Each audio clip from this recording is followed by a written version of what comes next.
been the time before the gods spilled down into me? Before he settled like some barbed scar in my chest, heavy and shrieking, but I don't remember it. I was so young when she did it. Killed my father. I was bent over something on the floor of my room. Something I had made myself. I can't. Oh, yes. It was a tower of sticks. Balanced carefully, trembling. A perfect thing. I was marveling at it, feeling a sort of pride, wanting to show it to someone, to bring my sister in to admire it, but I didn't want to leave it. Because I feared that if I left the room, even turned my head away, that the tower wouldn't feel the need to exist. It was there just for me, you see, and it would fall and leave me forever. But the problem was that if no one else ever saw it, no one else would ever believe that I could do such a thing. A conundrum.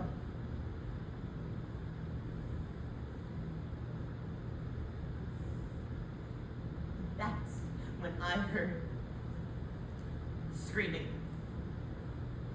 I guess you could call it screaming, coming from above me. Animal sounds, thumps, also water overflowing and splashing and hitting the tiled floor up there. I didn't know what it was.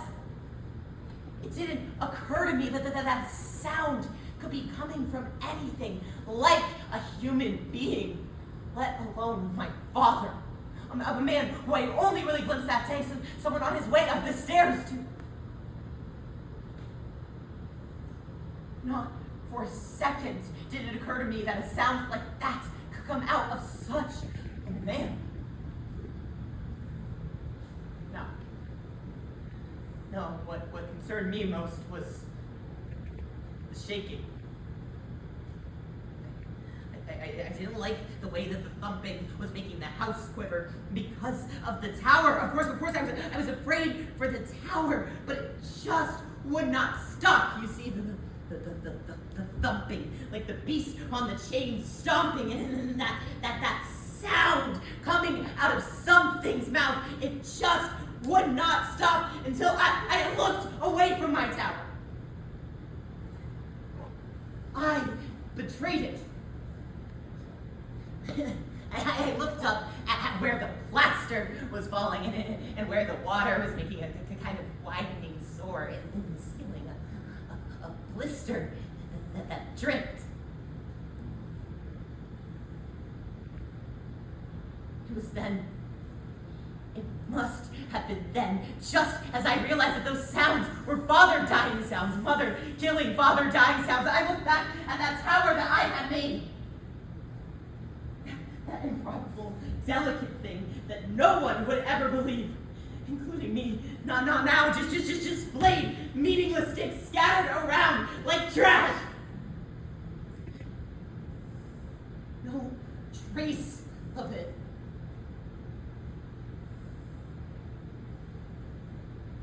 Nothing like that could ever happen again.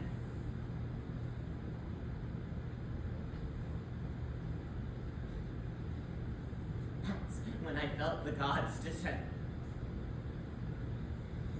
His bright, hot shout splitting the crown of my head and roaring down into me like molten metal. From then on, my life, my body has belonged to him. He gave me this terrible thirst that never went away. It burned me up from the inside. It wouldn't let me be still. My hand never stopped aching. I put things in it, a spoon, a pen, but nothing ever felt right. Nothing could ease the ache, the emptiness yearning. Years that went on. Until my hand, until it found the knife, my hand, and it curled around it like a snake, like a tight coil of certainty. certainty at last.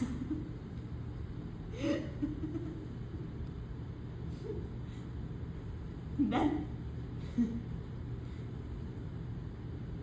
well, then you know what happened.